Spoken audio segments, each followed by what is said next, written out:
Autobahn prides itself on great competition. There's little need for gimmicks or unusual track choices to spice things up. So when the Nürburgring shows up on the schedule, some eyebrows get raised.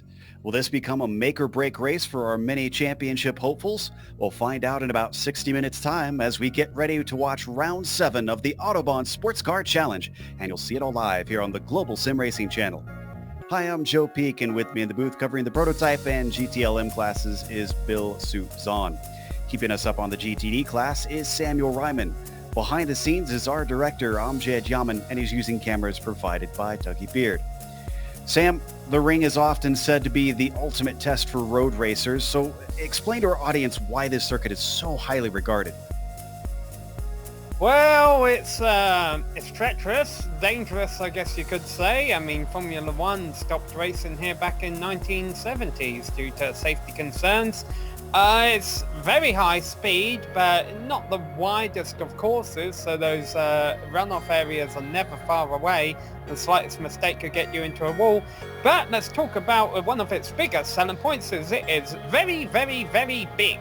It's 15.77 miles, 170 turns. Now, it does take a few turns around this track to learn it off by heart. But of course, the race itself is going to be 1 hour long. The difference is there just won't be as many laps out there, which maybe means there might not even be as much lap traffic. We'll wait to see.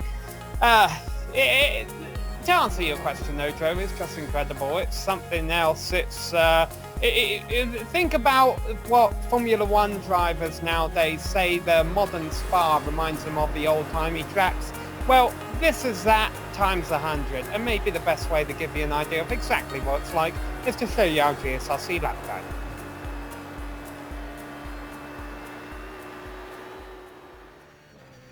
All right, we've got Amjad Yaman in the GSRC BMW, but we're going to do things a little different. The ring is so long, we're just going to look at a few important sections, so here we go. Coming down to the first corner, this is going to be an excellent place to set up a pass into the Yokohama S. It gets very tight at the apex though, so beware. First lap is going to be extremely congested through this chicane. But let's fast forward a bit to where we enter the Nordschleife. It's going to be a bit like a street course around this transition corner. The exit has that wall right there, so make sure you don't get too greedy and smack into it. Now let's go a little farther ahead into an important exit, Hoekijken. You've got a long bit of acceleration here, so try to get yourself a good run to avoid being stuck too wide in one of the scariest turns in racing, Wilbacher Hole. The car is going to get light over the crest, then you've got to spot your turn in it and nail it, or else it's going to be race over in a hurry at Flugplatz. Then, not much up the road, we come into Schwedenkreuz. The blind crest is going to make it very hard to get the car planted, and the lack of runoff makes this high-speed eye of the needle extra scary. Then we brake hard for Ehrenberg. Once again, the exit here is much more important than the entry because of the thin, high-speed section afterwards. Skip ahead and we come into Adenauer Forst, where plenty of drivers have jacked up their repair bill. You'll spend most of this technical section getting the car slowed as each corner gets tighter. Beware the tall curbs so that they don't unsettle the car. From there, let's go to the downhill section for Miss Hit Miss. This corner has 3 apexes and you do just as the name tells you. Then it's a short burst and you've got a curved downhill braking zone into Verseifen. This is where it really feels old school. It's basically a hairpin with no runoff on the outside. Now let's switch gears and head back uphill with the ever-critical Bergwerk. Do not early apex this guy because your foot isn't leaving the gas for a long time and you'll be charging uphill. Everything you give up on the exit is going to hurt your lap time like crazy. Fast forward to the top of the climb and we get the car woed up where the track used to split off for the Steilstrecke. This right-hander feels like it goes on much longer than you'd expect, but thankfully it's not a very long straight afterwards. So it's not as important to get that second apex perfect. What is important is the infamous carousel. Make sure not to get into the banking too hot because if it spits the car out, you're likely meeting the Armco. Make sure the wheels are planted once the bumps finish and then accelerate away from this iconic corner. From there, let's jump to the last right-hander of Wipperman. The rise after the apex is going to suck the car to the left, so experienced ringmeisters won't let the car drift too far to the outside. It's easy to get too confident through there. After that, we head over to Flansgarden, another spot where the car can catch some air. Lift before the dip, try to just clip the first apex, and get the car to turn in for the second. Be careful over those next 2 crests though, because the car will lose traction. Eventually, you'll get to the most important corner of the entire track, and that's Galgenkopf. Meaning Gallows Head, it's fitting since it will hang you if you get a bad exit around this long, sweeping turn. That's because it dumps you onto the Dürrenhof Straight. And with this being over 2 kilometers long, you better believe you need every ounce of speed you can get. A long wait later, you hit Tiergarten and slow the car as you enter Hohenrang. It takes a lot of guts to maximize the entry into this series of S's that slow you before the end of the lap. But with that, we've made our way around the circuit. As always with the Nürburgring, outright pace isn't going to be nearly as important as keeping the car whole. Expect the race to go to the most consistent and not the fastest.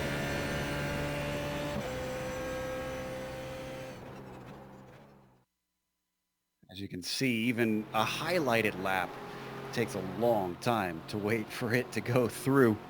Thankfully, you don't have to wait nearly as long to go through the points because Bill always has it nice and snappy and figured out for us. Yeah, we're going to talk about wins here today. Let's go ahead and start with looking at Jason Girard and the prototypes. He has 3 wins and a second his last 4 times out. Now, he got off to a real slow start, but he's been hot lately, and that's why he sits atop the charts. The other wins for this season are 1 each for John Ulmer and Billy Smith. Ulmer's starting to come around, though, as well. Carter Tundinger having a good season. Stephen McGarvey beginning to fade. Let's go ahead and look now at the LMPs. I'm sorry, we're going to look at the GTLM, sorry. We'll just get my notes straight here. Stephen McGarvey has a win. Mike Young has the other win. Alex Simonik has everything else, but Simonik has a no-show and a bad finish, so that's why Alex is in second. We got ourselves a battle going on there. Finally, down to the GTDs here before we look at the teams. And in this one, really interesting. Kevin Santana has a win. Dawson Brock has about 3 wins, and then the rest of them I think will win for Tyler Gilmet.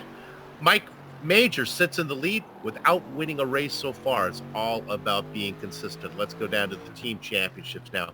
They changed up the rules to tighten things up a little bit, and that really has worked, as we got ourselves a real battle, but it's between sister teams, SRN Orange, SRN Gray. You can see the names down below those. You got to figure that Girard, Laster, Hayspec, and Gilmet, it seems like they have a little big names. McGarvey is in there, Stephen McGarvey, McLeish, Young, and Mole for the Orange team. We'll see how that plays out as we reach the halfway mark today, Joe. Thanks for that, Bill. Speaking of halfway marks, that might be a handy guide for this race because as we'll look at the race details, Sam, the pit stops will be part of the role of this strategy here.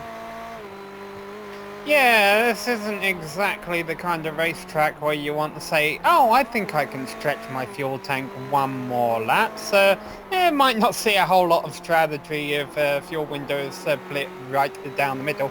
Well, here you see, as we mentioned, this is round 7 of a 14-round season, so we're halfway.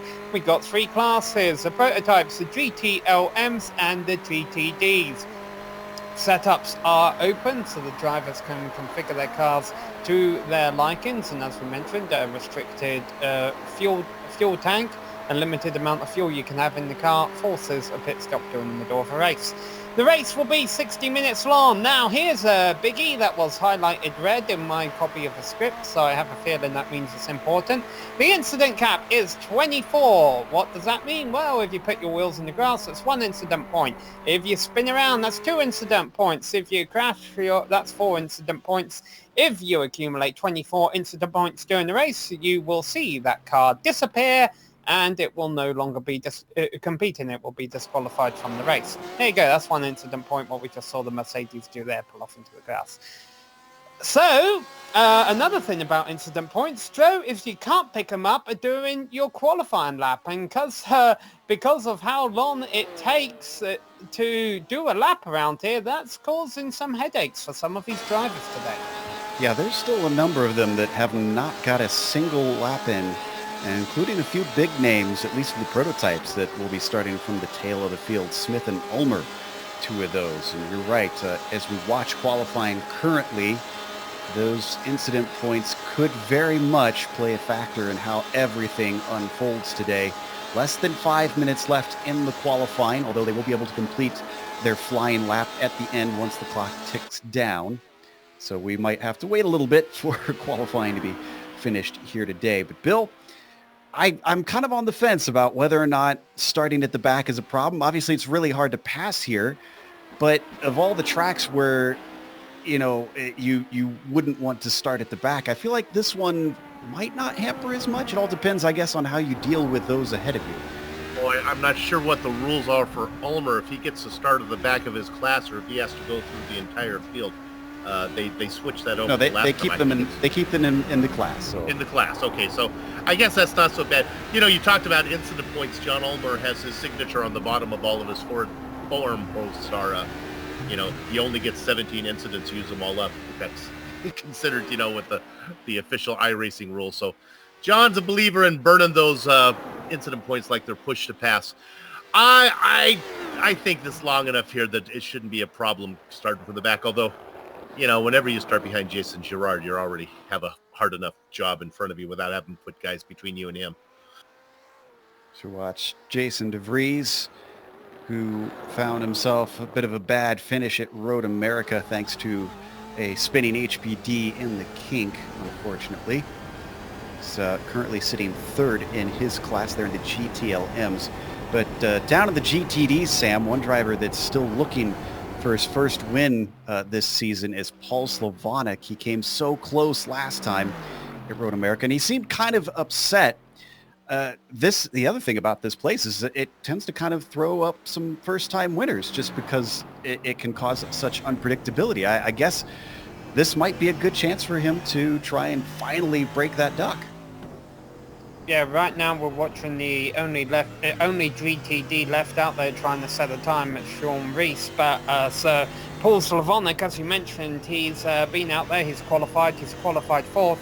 And I'm going to take a different stand from Bill here, even though I agree with him that you can get a good finish by passing cars. You've got plenty of time and space to pass cars out here. I remember I was in the iRacing 24 Hours of a Nurburgring last year. Granted, I was in one of lower splits, and I was one of the drivers who had to start the race. And our team, we started somewhere between the middle and the back of the field. And I just remember the first 2 laps being that far back in the field. There wasn't really a whole lot of racing I could do. My priority was get through it all cleanly. There were cars spinning off left and right, and this track is so treacherous that some of those drivers who don't get a good qualifying are really going to have to do some heads-up driving. Now, here's the one thing that will save those drivers is the race starts with the Grand Prix course. So that does present some overtaking opportunities, but you're going to want to get them done quickly because when you get out to the Nordschleife, that's a bit harder to make a pass. And we just saw Sean Rees cross the line there and pick up 1 position in GTD over Dale Green.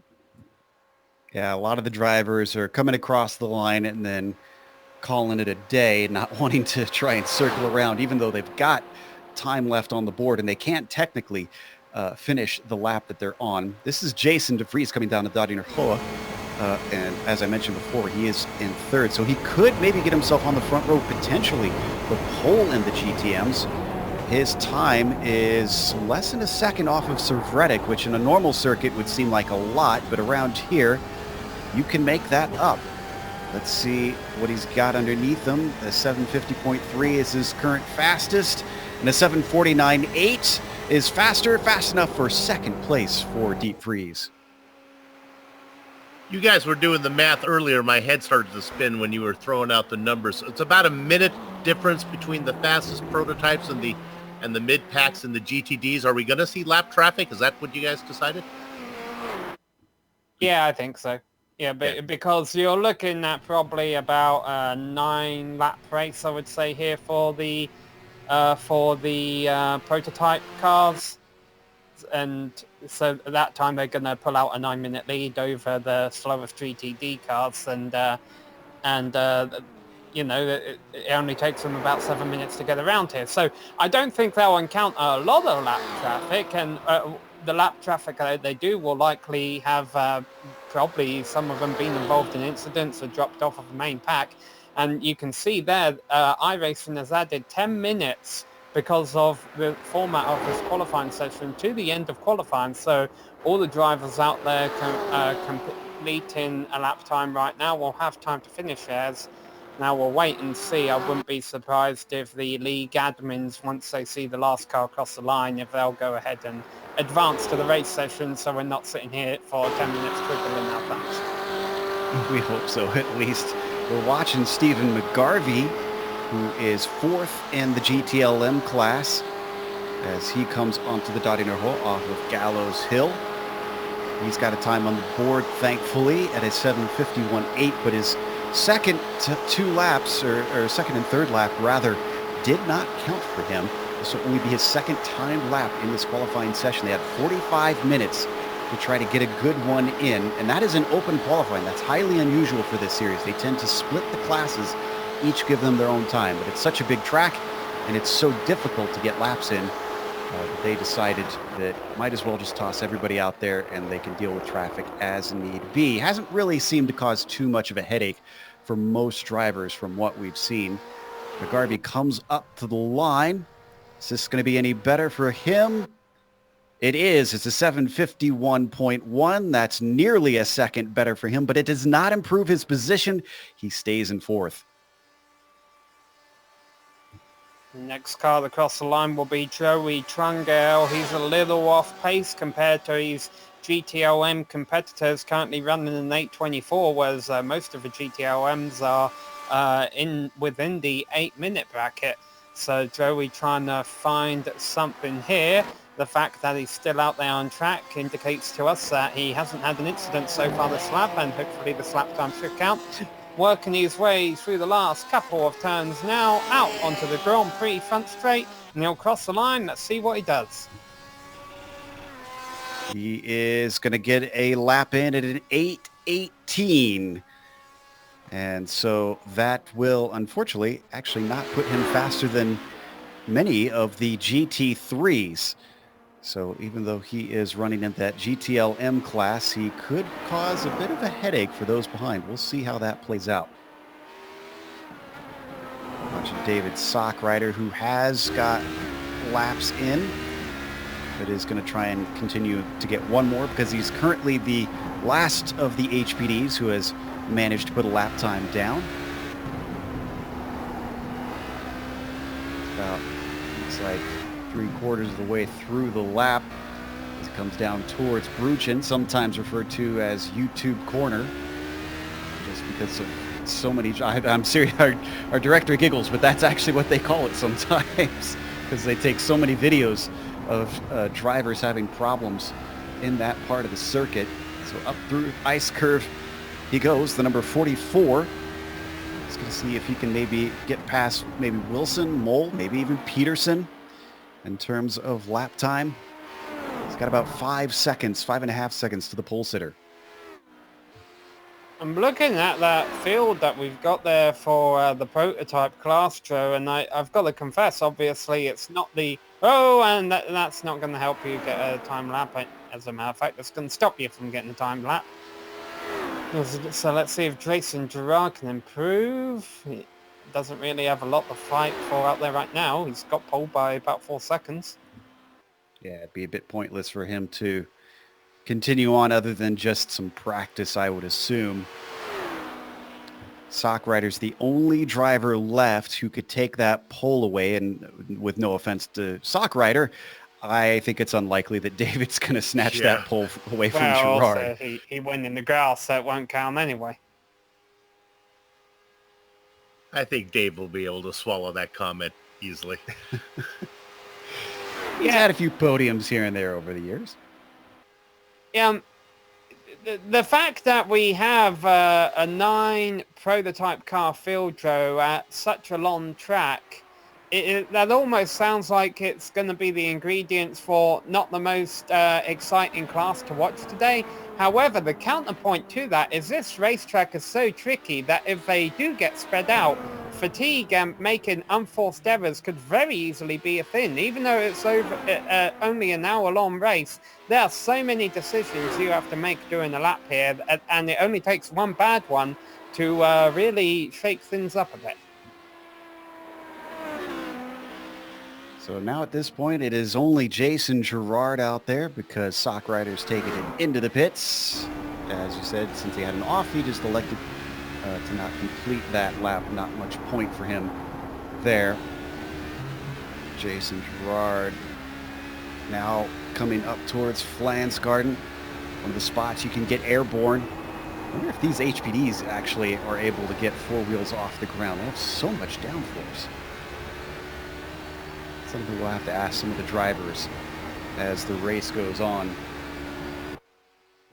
And just watching a single car riding on board here at, close to 200 miles an hour through even these twisty parts of the woods. It's kind of like watching Formula One qualifying at Monaco.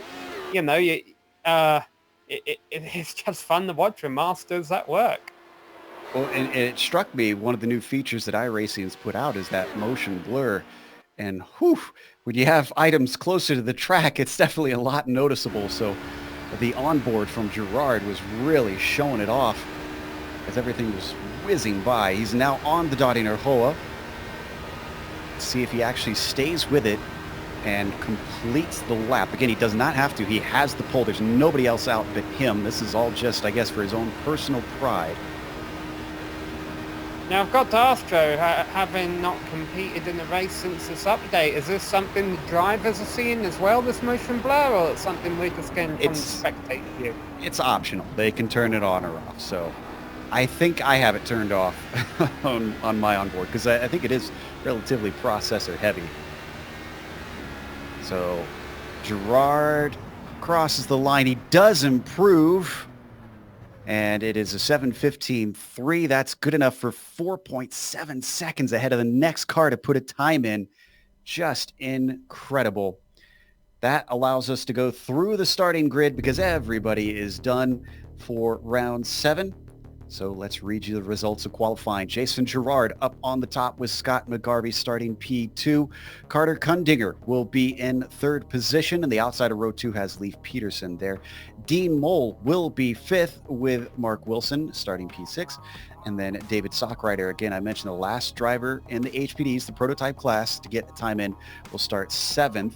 We won't see it there, but Billy Smith and John Ulmer will start 8th and 9th of those prototypes. Bill? Don't see him on the chart, but we'll see him on the track. They're going to make their presence known. Dennis Sevredic only raced once so far at Watkins Glen. He has a 3rd. He's at the top of the chart. Jason DeVries is going to be next to him. Alex Simonek, who's always quick, is going to be 3rd. Stephen McGarvey outside of him. Mike Young and Dave Hill make up the next row with Matt Quinn and Lyndon Swaby filling up after that. Then you got Joshua Wolf. He's going to be back there in front of Dennis Gralty. Mark Schindel, Ross Booth, Ryan Huff, and Paul Lindsay round out the drivers who qualified. 2 more that you don't see. Joey Trungrell and Chris Costa will be at the back of the group. Sam? So here we go to GTDs, headed by Scott Corbin over Kevin Santana, Paul Lindsay bleeding on the page there from the GTO Enfield. Lionel DePratt will be starting 3rd in GTDs ahead of Paul Slavonic and Shane Hunter. Matt Owens and Mike Major also competing in GTDs back here. Then we get to the 000 Tyler Grilmete and back there ahead of Dre Fields. We got some other drivers here who didn't turn in the fastest times.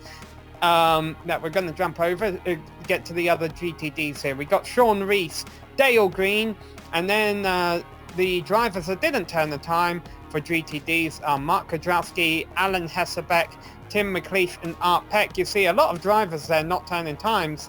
Remember though that might not necessarily... Sometimes it's the case that they just didn't want to turn the time. Here it could have been very much a case that they tried to and put a couple of wheels off on each of their attempts. We're waiting for the clock to tick down, and they will have a pace lap, but no fear, they will only do just a portion of the circuit. They'll start on the Dottinger Hoa and continue from there. Checking to see if we want to take a quick break because it looks like we only got a minute. So it looks like, no, we're just going to stick around here. So thankfully going through the grid filled a decent amount of the time. That does give you plenty of time, though, to go over our usual tradition, Bill. If you want to sit and ponder a little bit longer, you're more welcome to. Who's your pick today? Oh, no, this is easy. Jason Gerard, way too fast to finish this without a problem. Look for him to make a mistake. Scott McGarvey steals the win here today. Mark that one down. Take it to the bank. Call your bookie if you still got time.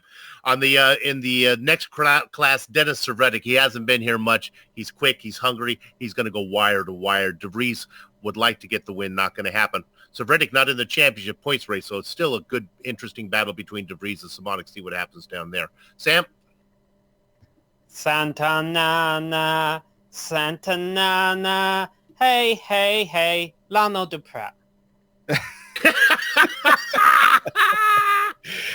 Duprat lines up third in his field. So yeah, that actually might be a good bet. That'll be a feel-good story if Lionel Duprat gets himself a win. Now that the qualifying is over, we should get cars starting to grid up out on that Dardanelles Hoa as we wait for the first few to put themselves out there. Apologies for losing picture for a moment. We'll get that back up. There we go. As you can see, they're lining up behind the Porsche pace car.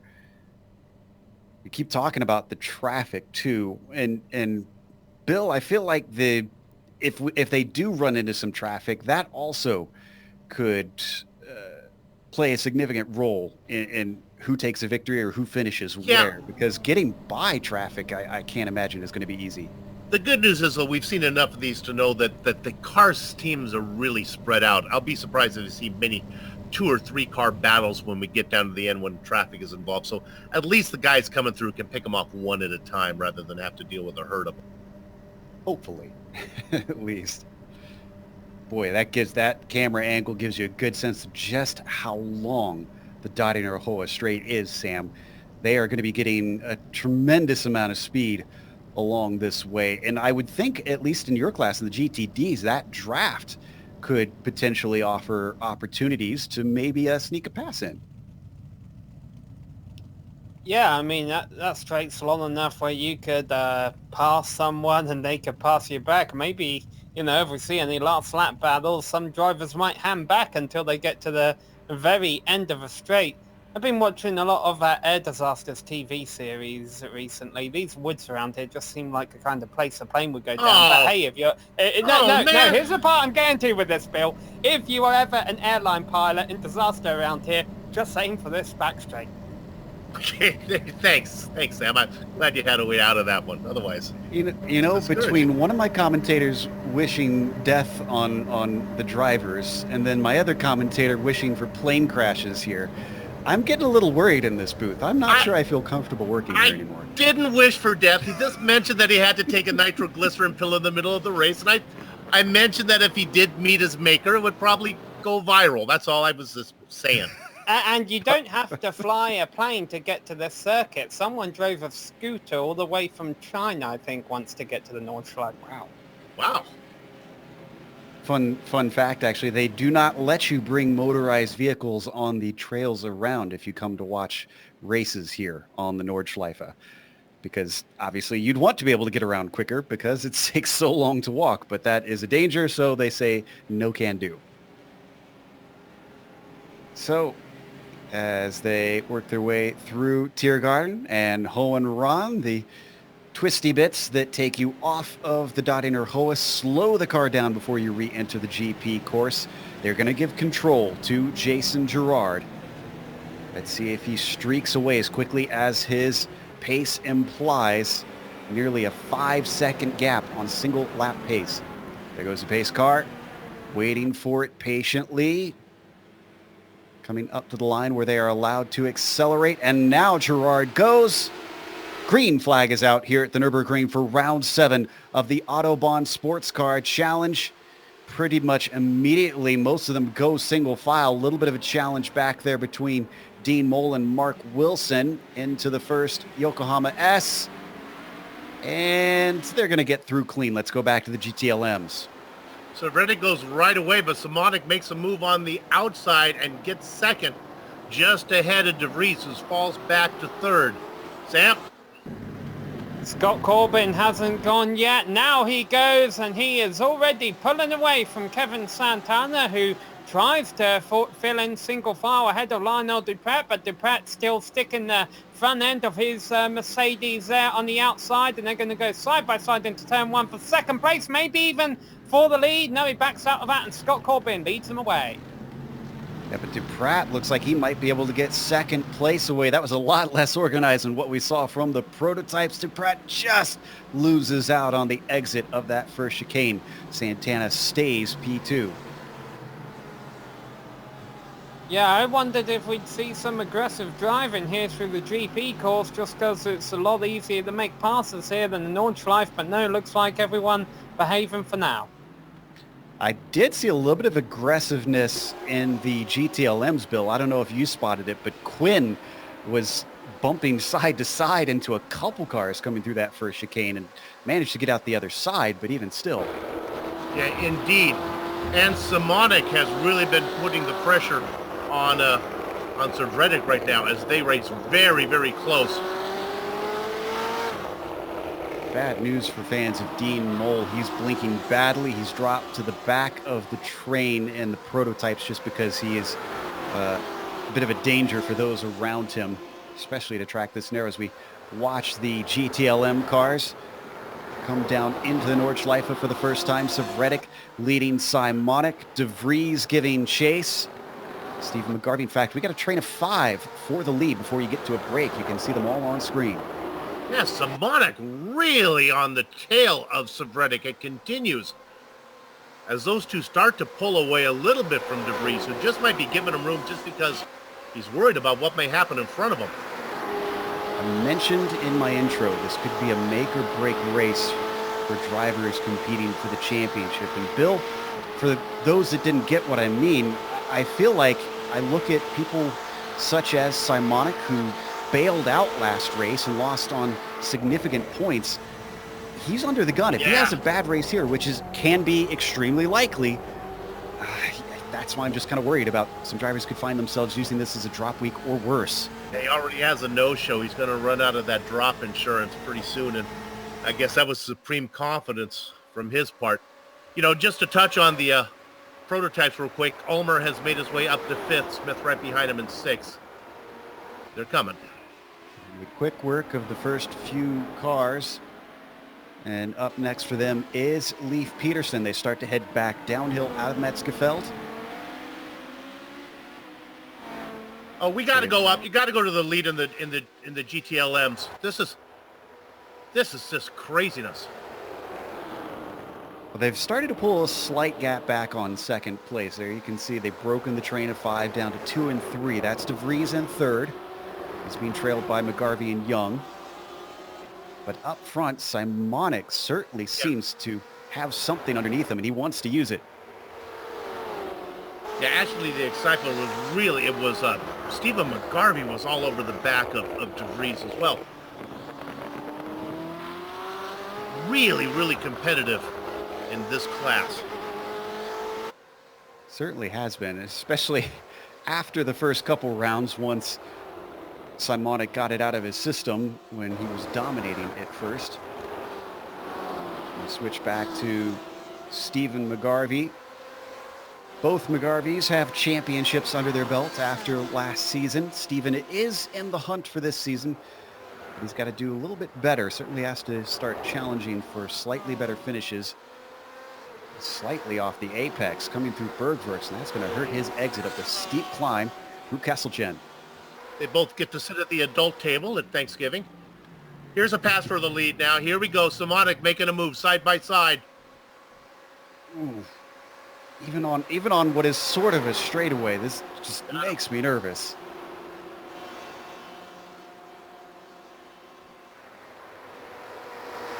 So thankfully, Simonic using up every inch of the track coming through Bravery Corner. Now that they've completed Kesselchen, reached up towards the top of the hill, they break for Stylstrecke for the first time. And the iconic carousel corner. Love this camera shot. Let's head back because it's also close for the lead in the GTD, Sam. It looks like Corbin's got company.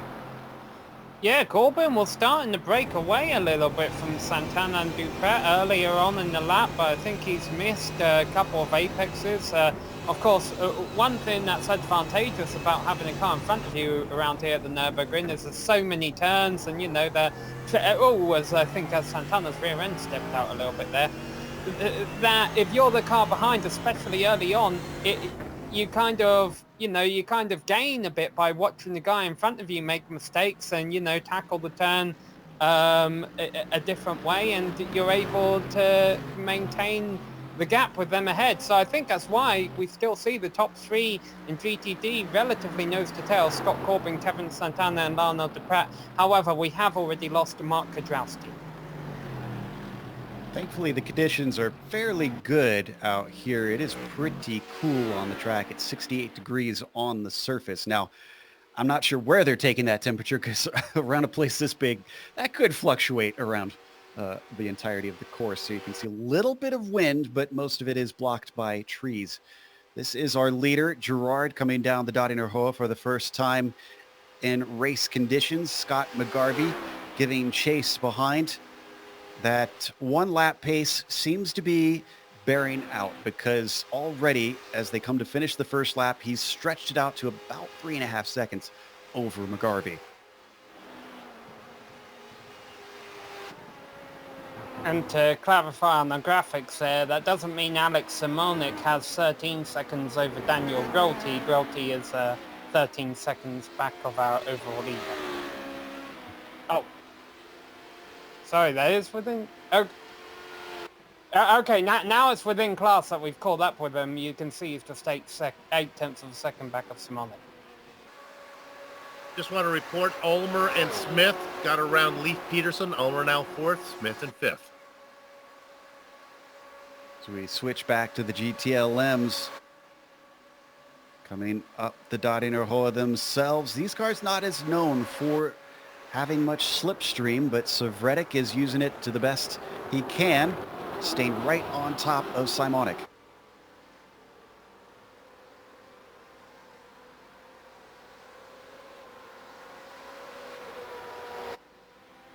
Can tell you that there's quite a battle going on for 6 in this class. Josh Wolf has company, and it's not the big bad wolf. It is Quinn, it is Hill, Swaby, Schindel, Huff, and Gralty all chasing him. Look at that. And a change for the lead in GTD as they run down the back straight. Kevin Santana using the slipstream to make a move on Scott Corbin and takes the lead from him. Did it late enough down the straight that Corbin's not going to be able to re-challenge him for the position. But now Santana's got the tricky job of being the one out front with pressure from behind, although already he's able to open a bit of a gap. And let's see if he can continue to build on that as they come into the Grand Prix course. And we might even have a battle for second. Here we go. We're riding on board line of the track. Kevin Santana's been leading the whole first lap and way much deeper into the braking zone, and he'll hold on to second. Fascinating to see. Last round we saw 2 Audis really schooling the field. This time it is switched around, and it is 3 Mercedes up at the front before you get back to the first of the Audis, which is Slavonic. Still running in 4th, but he's lost a gap of about 2 seconds to the podium.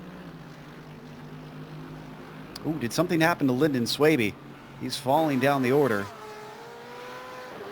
I think he must have had a slowdown penalty, because I don't see him having any sort of problem. He just suddenly pulled off to the side of the track, so that shuffles him back to 13th. There's a couple of chicanes on the run up the hill there. It's easy to put a couple of wheels off. He gets back onto the Nordschleife, but unfortunately now is when it gets really hard to try and overtake the cars ahead, so you have to work extra hard to try and squeak by. Riding on board with De Vries behind Savretic. This is the battle for second place. They come out of High Oaks up towards another spot where you can sometimes get a little bit of air, appropriately named Flugplatz.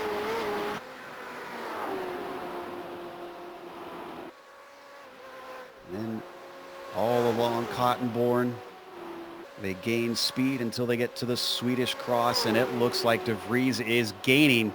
He's gaining pretty quickly, but does he dare try and make a move into Ehrenberg? They've hit the Swedish cross now. Fast left-hander, hard braking into the right-hander of Ehrenberg, and he's not close enough.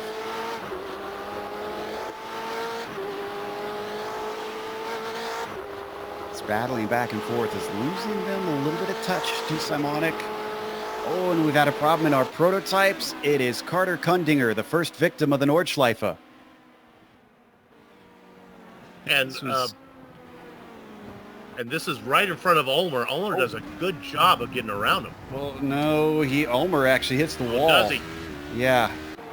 After we see the wreck here for Kundinger, looks like he gets a little too much curb. Yeah, there you see it right there. Just bounded over it. Ulmer's in the red car, and watch him come through here. Oh, clanged into the Armco. Now he stayed ahead of Billy Smith. Not anymore. Never mind. He just got him. No spare car anymore in this series. They used to have one waiting in the pits if they got any damage. Not so. Oof. That's such a blind corner. That's just unfortunate timing for the big cheese. Billy Smith started in 9th, is now in 3rd. And Ulmer is limping. He is badly damaged. He's already lost out to Kundinger. Peterson has gotten by. He's way off the pace. And the problem, of course, with the fuel strategy kind of being set for you, he's kind of in the closing parts of the lap. He's still a couple minutes away from pit road here, but he would have to make a second stop late in the race, even if he can't get that repaired. Yeah, I don't think the window is going to be this open here. Smith now up onto the podium. He's got 9 seconds, nearly 10 seconds actually, up to Scott McGarvey. He's probably going to be missing out on that qualifying unless he's really got tremendous pace to be able to run down the top 2. That will certainly be an impressive run if he can chase down Jason Girard from here. He's already 16 seconds behind the leader in the prototypes. You can see there on your screen the lead has opened up a little bit in GTOM and GTD as well ever since... as a matter of fact, Scott Corbin, I think, must have just had a mistake or something. He's just dropped all the way back to 4th. Oh, yes, he did. This was, looks like, out of Defense Valley, and he did get the wall a little bit. Oh, there it is right there. I don't think he got the wall in defense there. I think he got defense in defense, and either way, it's definitely cost him. But you could see already before that happened, he had lost quite a bit of ground on Santana, and Kevin Santana, who I said twice before this race would win this thing, is looking quite good right now. Corbin recovers to 4th, just behind Paul Slavonic. We saw a lot of action with Liam Quinn last round at Road America. Looks like he's going to get some more screen time, Bill, as he's got a lot of people who are eager to get by. Joe, I think that might be the wrong Quinn. This is Matt Quinn. Okay. Excuse me. Thank you. That's all right. Just as exciting, though, as Liam. Now, Joshua Wolf was the cork in the bottle here for a while. Quinn got around him. Now we got Joshua Wolf. Then there's a long train going back, as Joe talked about it. Huff, Hill, Royalty's not that far back, and Booth. Nice race going on from these guys. Now, Josh Wolf was at the front of that before, was he not? I think Quinn and Young have managed to overtake him. Maybe not Young, but definitely Quinn. And it was Wolf, if I'm not mistaken, that Matt was battling with back in Wisconsin. Through the Beloff S's up towards Swallowtail. They're going to hit that dot in her hole soon. Let's see if maybe Wolf can use the slipstream to try and retake the spot.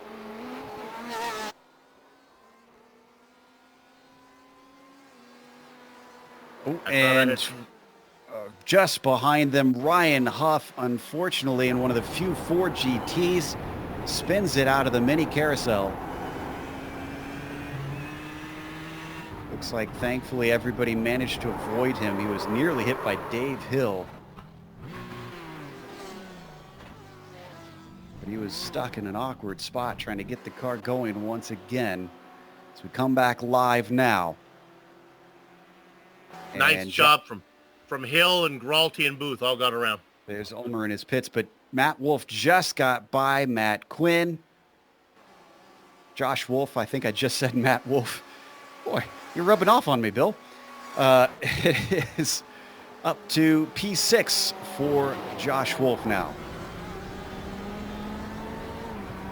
Another driver who's had a bit of trouble this lap was Mike Major, who has been running in the top 10 in GTD. If we get a camera on his number 2 machine, you'll see pretty, not substantial, but definitely some annoying damage to the front end of his car, and he's dropped outside the top 10, so obviously some kind of incident in the woods. Well, Mike was up towards the front before, was he not, before this incident? Yeah, last time by the start line, he was ranked in 8th position, so seems to have cost him 3 markers. So I was overestimating. Thought that maybe he was up towards the front. And here we see Scott Corbin has gotten back by Paul Slavonic. User drafts, despite his mishap, Corbin seems to still have speed in his car. Now I'm curious to see what can Lionel Duprat do, because it seemed when Corbin was leading the race early on, he was holding everyone up behind him. Santana got by and pulled away. Now Duprat has got by. Can he run Santana down, or does Santana have the fastest car here today? This will be the first time they've both had the clean lap.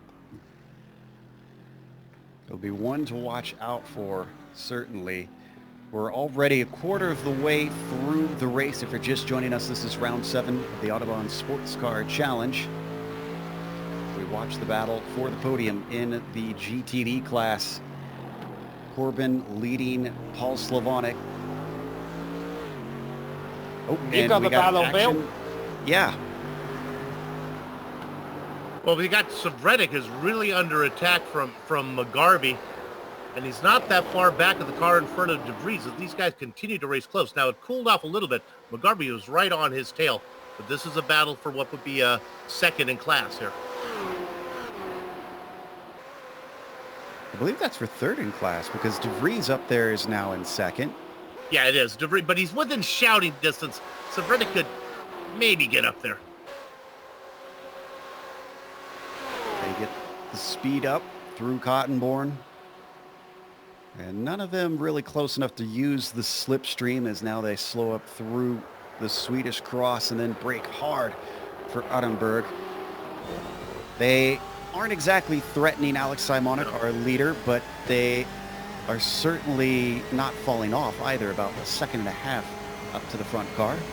What's interesting, the nature of the beast here is mistakes. They'll make 2 or 3 mistakes per lap, each driver, and all of a sudden a battle will close up because the driver ahead makes a mistake, then the driver behind will make a mistake. He falls back into the clutches of the other guy.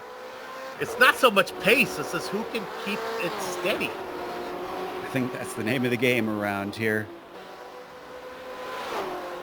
But I know we saw last round Tyler Gomet get his first win in this series.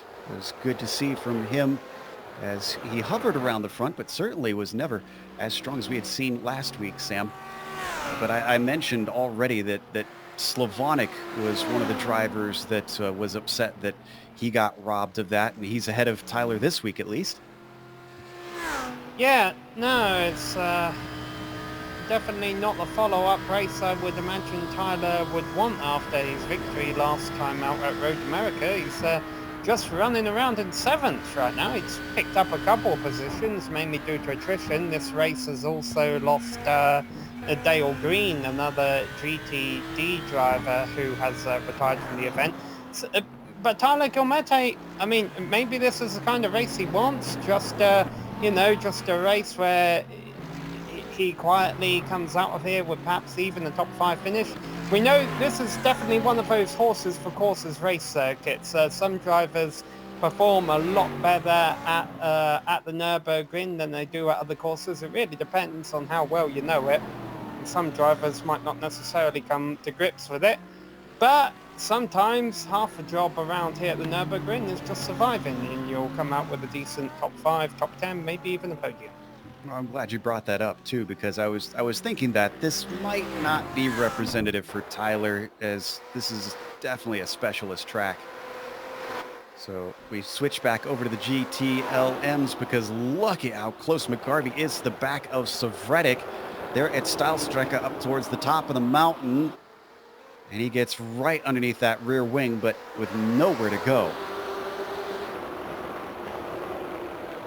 Certainly going to be single file here through the steep and narrow banking of the carousel, and then back off again, tries to get himself the launch.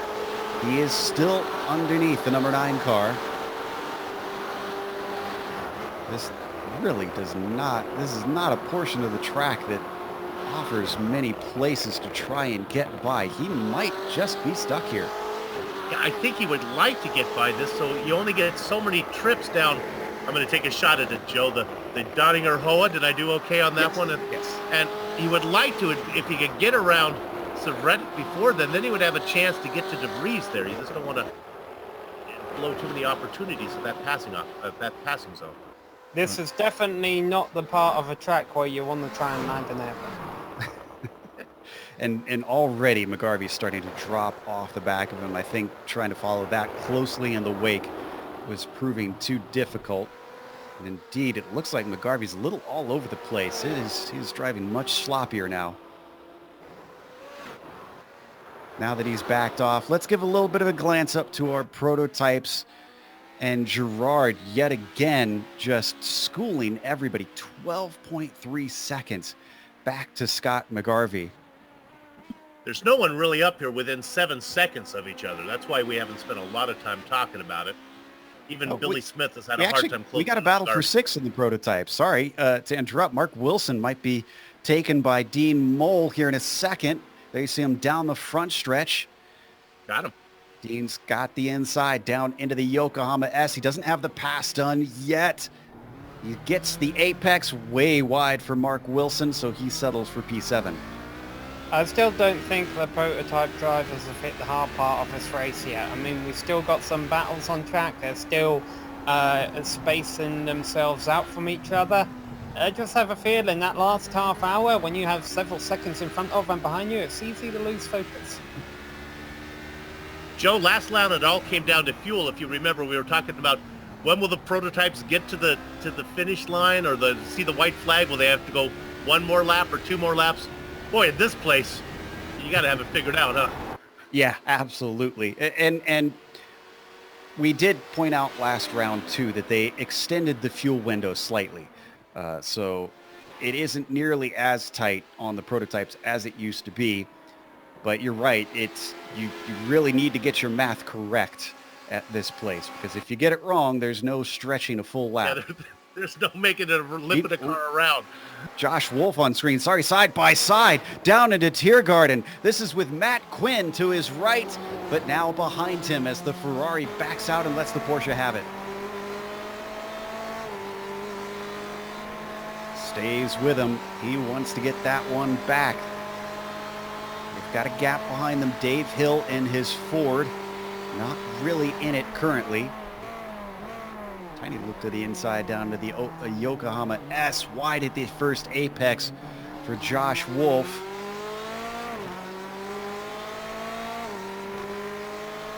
We're actually getting close to that halfway mark here soon. Certainly will go by before these cars come to the start-finish line another time. And indeed, a few of those GTLMs are pitting this time by. Ryan Huff is in. Ross Booth has come on in. Chris Costa is going to join them. They're being quite confident.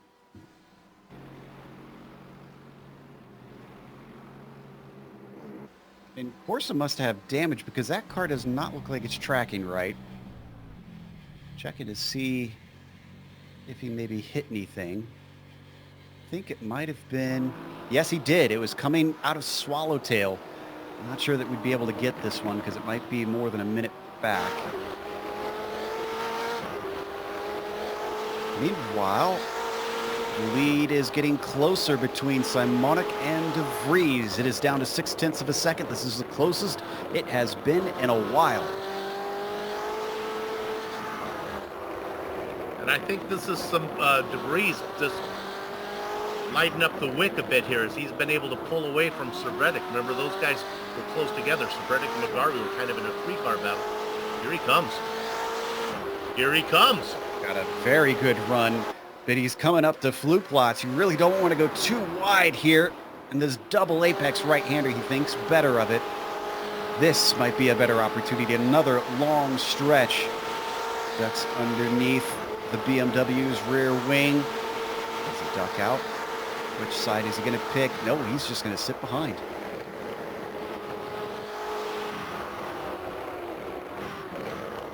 Not sure if that's discretion being the better part of valor, or if he genuinely just wants to wait on that one. I didn't think that he had enough momentum to even make the pass. I just want to hang back here for a while, make the pass going into the pit stop that's going to probably happen this lap. You know, the work in lap 4, I still wouldn't be surprised if this thing could stretch out and be a 9-lap race, but obviously if you pit on lap 4, that's right halfway down the way to 8. I just really think those guys who've already pitted, I mean, I don't see the advantage in short pitting around here. I don't see why you take that risk, unless, of course, you have damage that you needed to try and get repaired. That could be the case. They were farther behind as well. So those are drivers that maybe an alternate strategy is worth taking that risk just to see if it pays off. Right on board with Simonic, our leader in the GTLMs, continuing to lead Jason De Vries. Cervetic is trying to catch them. See him in the background as he trails in the tire tracks of the number 250 and the number 1.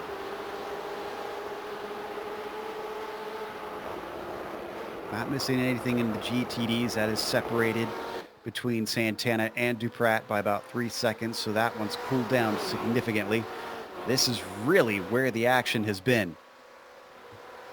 Yeah, Duprat was a couple of tenths off the pace of Santana, so he still has a pace to challenge him. He just doesn't have the track position right now.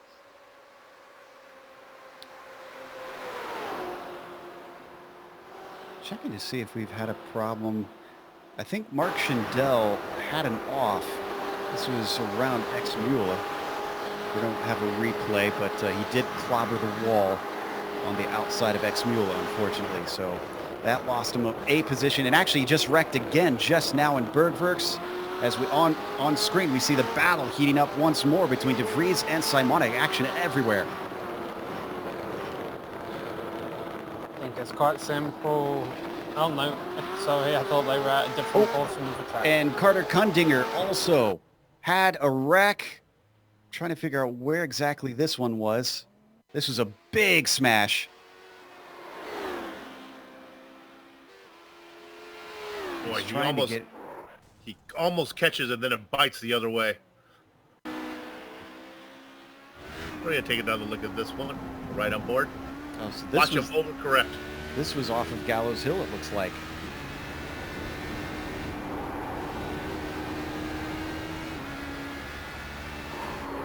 Yeah, just a tiny little grass and curb. Wow, that happened fast. And that's his second one, because he was involved in the one that took home around too. And there's the second incident with Schindel. Car must have been damaged enough that with that second spin, he decided it was time to call it a day and tow to the pits.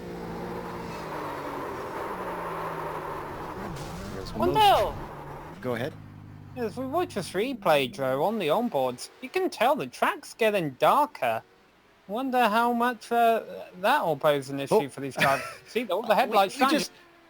We just had one of the most unusual incidents I've ever seen. Leif Peterson nearly missed the pit lane and had to back up in traffic to try and get himself in so that he had enough fuel to finish this race. That is another first for us. Might be fun to look at it from Dean Moll's perspective as well. Got to be wondering, why is a car going in reverse on the track? Bill, this is a honey, we missed our exit moment. That's it. Yeah. Don't do this on the interstate. Yeah. That causes accidents right there.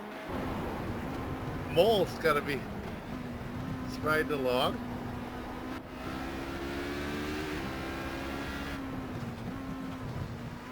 There you see him on the outside. Yeah, going by, going, what are you doing? Now, here's where it gets fascinating. Scott McGarvey has not pit. He's the only of the prototypes who has not pit.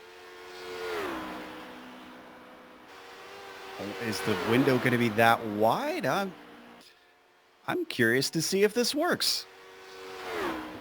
If I was him, I'd still fill the car up with fuel at the end, just in case the race goes a lap longer than you planned. Still waiting on pretty much everybody other than the prototypes, honestly, to come in. Yeah, Simonic and his friends all decided to go around one more time.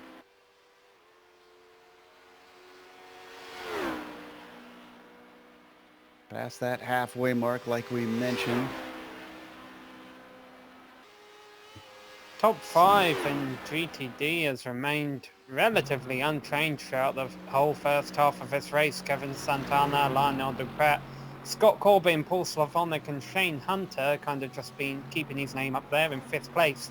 But a lot of them are still within striking range on track. I am curious to see what will happen during this round of stops, because again we see Duprat not too far back as Santana, and all you need to be is within striking range of anyone on the final lap, and the draft is everybody's friend.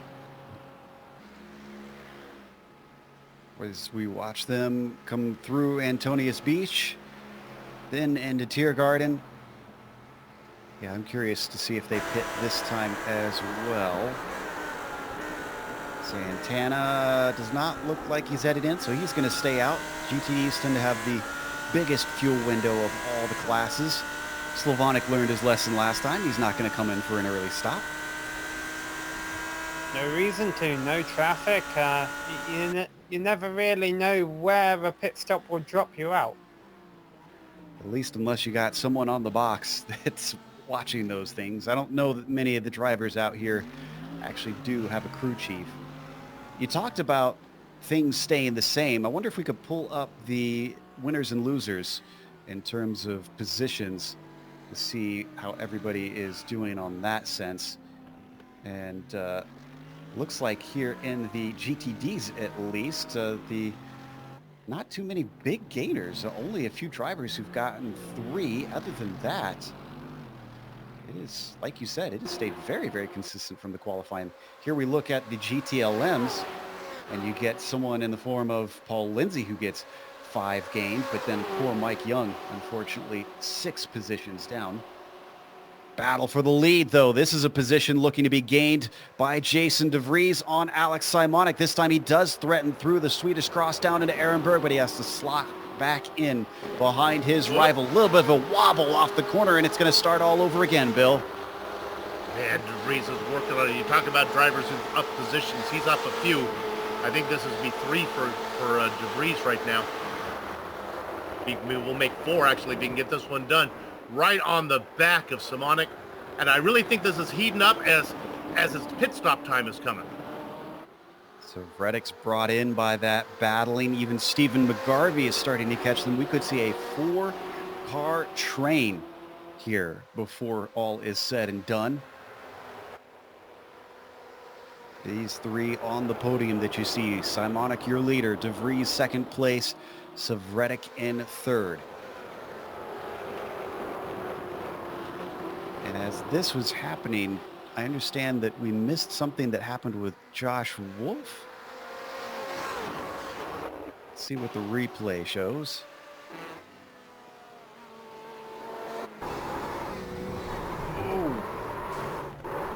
Oh, wow, that was a big hit.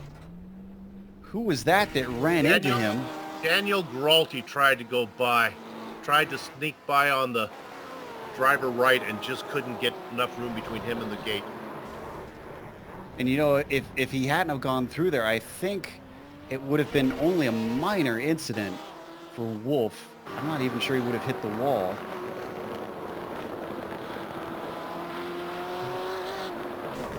Yeah, it's just the car looked like it was going to go off to the right, and Gralty decided I have room here, and then the car came right back in front of him.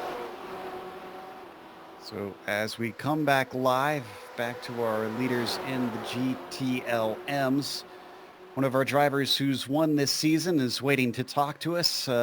Didn't have a good qualifying, John Ulmer. Let's see if we could wrangle him into the booth. The Big Cheese joins us prematurely. John, it's been an exciting race for us, but it looks like it unfortunately was a little too exciting for you. Yeah, I would like that to happen a few laps later at least, but that's how racing go, in the words of the great Ron Washington. It seems that this track obviously has replaced Interlagos on the schedule, which we know you have a big distaste for. Were you looking forward to this one coming in? Yeah, I was. I normally have really good pace here, and I couldn't get it together in qualifying. Kept messing up. I was actually all confused, thinking our race was next week, so I didn't have very good preparation for this. But no, I was really looking forward to the race. I knew Gerard was going to be fast, but I was looking forward to battling with him again. Yeah, what was the issue with qualifying? Just getting a clean lap, or did you run into traffic, or what happened? Yeah, I could. Every time I seemed like I was coming around, I'd be on a pretty decent flyer, and I would encounter GT cars, and even when they would move to let you go, it doesn't matter. It breaks your concentration, and that's just hard to have here if you're racing for split tenths of a second, Well, commiserations, John. Hopefully we'll get to talk to you in better circumstances next round, and we'll see you when we head on over to Le Mans, I believe, for the next one. Yeah, it'll be a good one to come back off the break from, so we'll see you guys then. That was John Ulmer, DNF'd already on screen. You saw how close it was getting between Simonic, De Vries, and Savretic, but they stay in position. But Jason Gerard is back up at the top as Scott McGarvey has taken his pit stop and comes back in second place. Sam, you also had a note about Shane Hunter, it looks like. Yeah, Shane Hunter, as I mentioned, unfortunately maybe put the commentator's curse on him and kind of just been hanging out there quietly in 5th place. He took his pit stop at the start of his lap, so that dropped him out of the top 5, but now he's been shown as out of a race. So I guess the tyres got a little bit cool while he was sitting in his pit stall, and unfortunately led to his retirement here. I don't know if we could see it on screen because of the trees there, but Kevin Santana popped out of the banking in the carousel. That cost him some time, but not position to DePratt behind him. But meanwhile, the GTLM leaders are heading down the back straight, Bill. I think we're going to get a pass here if he wants it. This is De Vries. Here he comes. I think he's going to try to be, first to pit lane, I think, is the race here. And watch out for the guys behind him. Savretic has a tow, too. Look how long this straightaway is. I guess there's not going to be enough room track-wise from left to right for Savretic to get in there. And I think this is all going to end with a pit stop, I'm thinking. We think, sliding around through Hohenron. And you were right. He wanted to be first into the pits. He is going to be first into the pits. Jason De Vries leads the top trio, the top quartet, Stephen McGarvey. Yeah, coming in with them. Got some side-by-side behind them on the Dardinerho between Quinn and Dave Hill.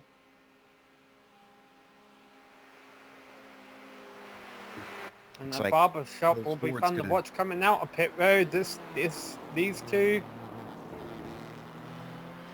Yeah, Hill managed to snag the position before they had to slow it down. And De Vries is going to be first out. Looks like he's going to be followed by Simonic, but I think he gapped Simonic significantly.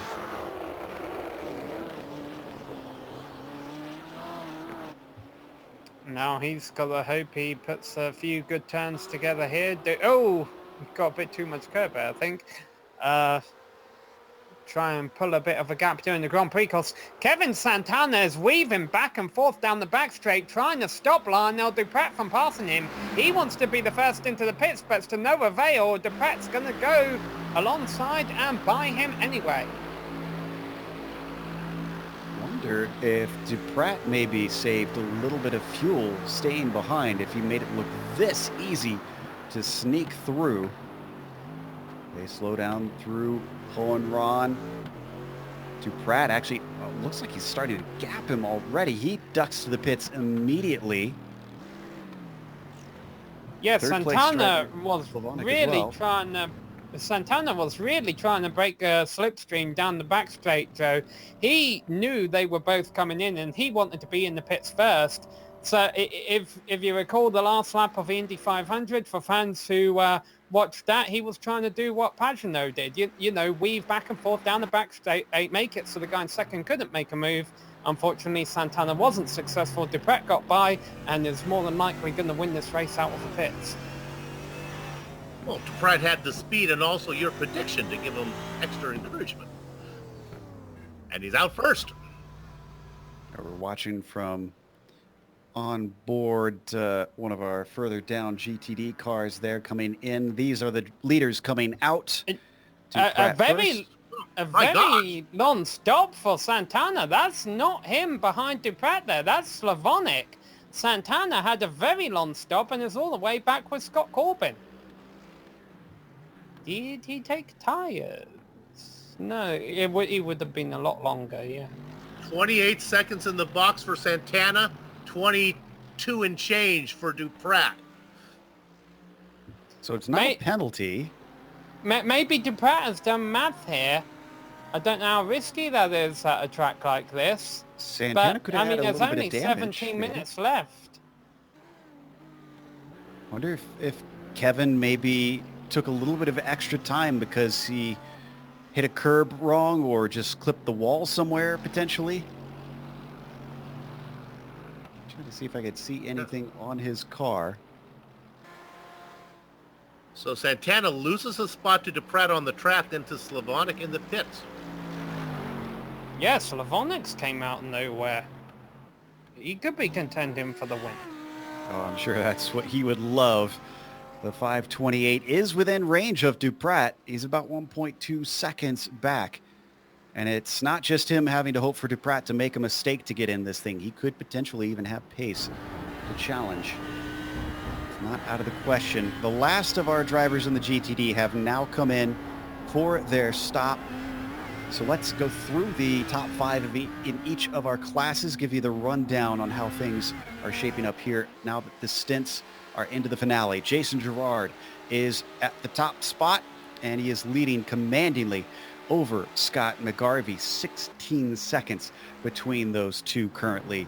Scott, however, himself isn't really too worried, it seems, if he's happy to settle for second place. I'm sure he would love a win as he comes out into the Dottinger Hoa, but he's got about 12 seconds himself over Billy Smith.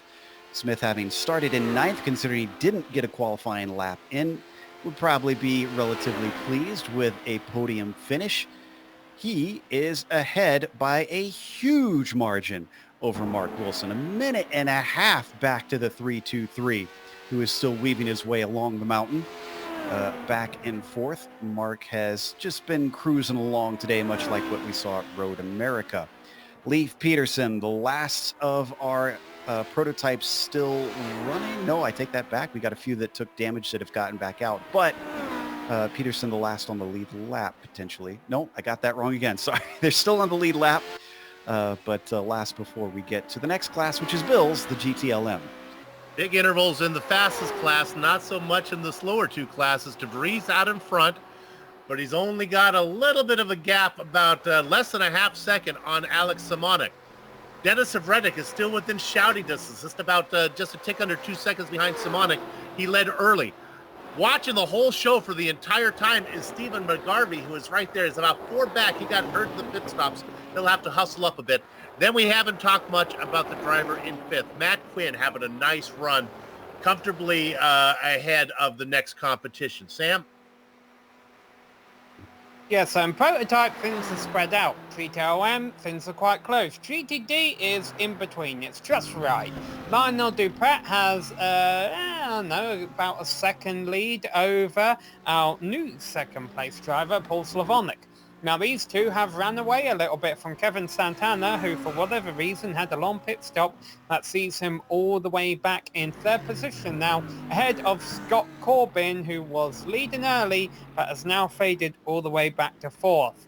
With the retirement of Shane Hunter, we have a new driver in 5th place in GTD. That is Matt Owens. Haven't mentioned him a whole lot today, but he's been handing out towards the front end of the field. And let's redirect the cameras before I jinx him. So that is your quick rundown for the top 5 in each of the classes. And Billy Smith has a second pit stop. Now, what is this about? Didn't put race fuel in, maybe? His first stop was 54 seconds, if my timing and scoring is right. So something must have happened. What's crazy is he didn't lose a position in that. Yeah. So let's talk to a driver who's lost a few positions. In fact, he's out of this race. Carter Kundinger joins us in the booth with a DNF, much like Ulmer. Carter, we saw you clip a little bit of the curb, it seemed, and lost the car. Were you racing at 100% around here, or were you holding something in reserve? No, actually, my strategy for this was I was going to fuel save basically for the whole first stint because with how I was using fuel, I could only run 4 laps and have plenty of fuel for like maybe 75% of a lap to go into the pits. So I was able to, or at least during the first stint, I was just fuel saving the whole time. And then that instant where I ended up catching the curb, it's one of those corners where it doesn't seem like it turns that much, but really if you are not set up for the corner correctly, you will smack that curb, and that's what I ended up doing and just lost it there. Thankfully was able to keep it out of the wall, however, and John Ulmer behind me was able to find a wall. Yeah, certainly seemed like you were in a bad spot for them to try to avoid you coming into that blind right-hander. But as we watch the battle on screen here for the lead in the GTLM, sorry to leave you for a second here. Action is heating up because De Vries under threat from Simonic, who pulls to the left side coming down the front stretch. He could get this one back. He outbrakes him into the Yokohama S as they come up to traffic in the form of Chris Costa, who immediately pulls out of the way, but it looks like Simonic's got it done. Whew. Can't get an interview in without being rudely interrupted, Carter. We're going to Le Mans the next round. Do you anticipate fuel saving there as well? That's kind of been a feature at that track from what we've seen in this series.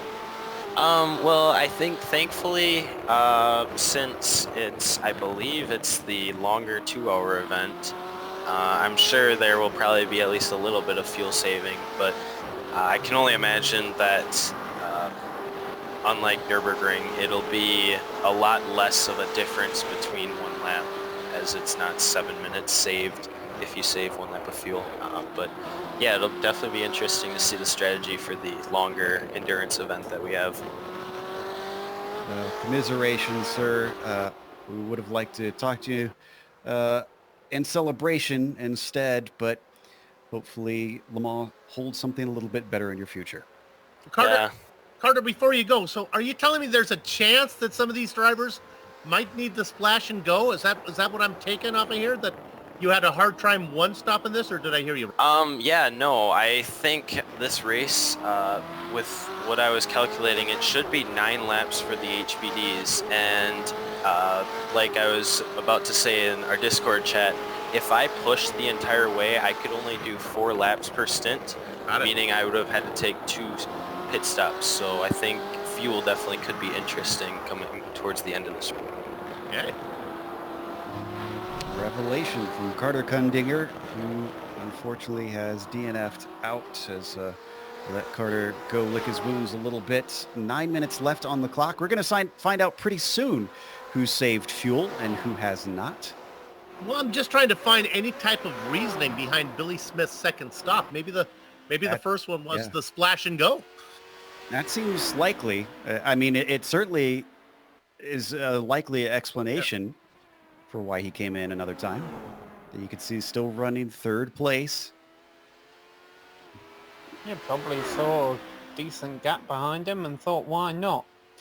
We'll get our answer here in a couple of moments. Jason Gerard is about to come and complete lap 7. He's about to go onto the long back straight, which with how fast that car goes, it won't take him too long to click that off. So he'll cross the start-finish line with about 8 minutes left. This car gets around in about 7 minutes. So yeah, we are looking at a 9-lap race. Not by a lot either. So you have to wonder if other drivers maybe didn't anticipate that 9-lap race. Thought it was going to be 8 laps. He's starting. Oh, and this is traffic. This is one of our GTD cars. Sean Reese up ahead of him. Good place to catch him though. I mean, you're cleared for takeoff. 80 knots. V1. Rotate. Get by. You're just hooked on that airplane reference, aren't you? Surely you wouldn't expect anything less than Yeah, this. it's good to have you back, man. Well, Jason Gerard certainly knows what his vector is, and that is towards a win as he laps that car and starts what we think will be the penultimate lap. Flash and go in his future, I think. He didn't stop this time, interestingly. Oh, and David Sockrider is off course. What happened here? Trying to figure out. Oh, he looks like well, this is unusual. This is on the GP course coming out of Bilstein. Just gooses it too hard. And there's the tires.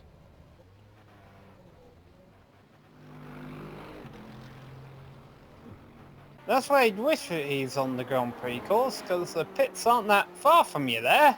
Unfortunately, we're not on the Grand Prix course, so if he does need to pit for repairs, he's got a long drive ahead of him. Yeah, well, he could have cut the course, but the penalty would be so severe, obviously, that it wouldn't pay off. It looks like the car's handling well enough. I think he'll be able to hold it down. He is behind Dean Mole, though, unfortunately. One of the drivers who had to come in for his own repairs after some damage and has gotten back out.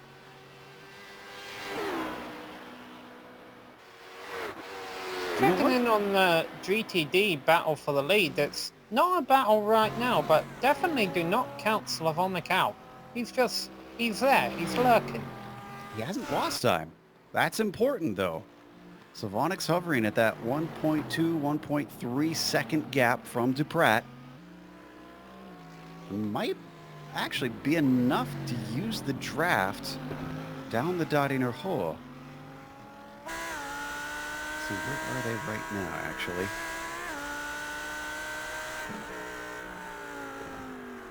Oh, and Slavonic trying to catch the car, keeps it out of the barrier, straightens it up.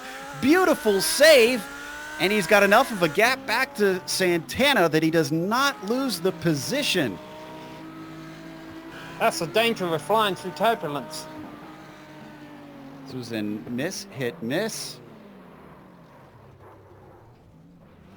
What a drive by the Legacy Drive car to keep that one out of the wall. That is a heart attack and a half. But what we were discussing was a chance it may be a win for Slavonic to chase down Duprat once again.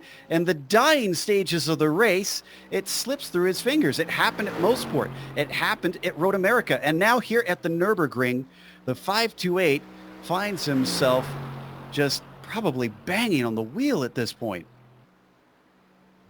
Yeah, the good news for him is he had a 10-second lead over Santana, so Santana's still a little distance back. What's a lot closer though, Bill, is the GTRM leaders as they approach I'm just going to call it Hannah Straight, even though it's not that. It's about a second between DeVries and Savretic. Need to get Sam's a pair of wings to pin on him just so that he's happy and drops this metaphor. But a little bit far back for Jason DeVries. Yep. At a little over a second, he's not reeling him in. About the No, same he's not. distance back for Savretic. I thought DeVries was close enough. He was working really hard to get there and make a run at it this time. He's actually losing time as there's more straight line speed for Alex than for Jason. Ooh, Dennis is coming though. Dennis is gaining time quickly. And these are all three of the same cars. These are all BMWs. So the only thing I can think the difference of that being down to is maybe Dennis has a slightly different setup and downforce or gearing. Setups. Boy, my attitude to the racing when they're in the actual stadium section here and the actual official, it's like I see somebody make a pass, I say, well, that's a good pass. I see somebody make a pass out on the between the trees, like, you're a maniac. What are you doing? Whenever I get to race at this combined version, it's always kind of a relief when you're on the Grand Prix course. It's like, runoff areas. Right, Oh, thank you, exactly. Herman. I don't know if Herman Tilke had anything to do with designing this modern layout, but He designed the Mercedes arena. The most hated part for me, at least. On this track. that makes sense. Yeah, but still, it's a bit relieving.